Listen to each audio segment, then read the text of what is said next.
Magkasamang namasyal sa California ang napapabalitang magkasintahang sina Kim Chiu at Paolo Avellino. Kasama ng mga kapamilya stars at ASAP family para sa ASAP Natin To California 2024. Mainit na sinalubong ng mga kababayang Pinoy sa California ang pagdating ng kapamilya stars para sa ASAP Natin To na idaraos sa weekend August 3.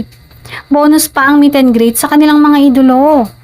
Sa comment section ng kanilang post, maraming fans ng Kim Pao ang natuwa sa update ng dalawa sa kanilang Instagram account. Wala man naman ng picture together ay halata na magkasama ang dalawa dahil sa iisa lamang ang place na kanilang ibinida sa kanilang account. Isang picture din ang trending na nagkatabi ang dalawa sa bus kasama ang ilang kapamilya stars. Hindi naman nakaligtas sa mga mata ng netizens dahil halata naman daw na si Paolo ang lalaki na katabi ni Kim.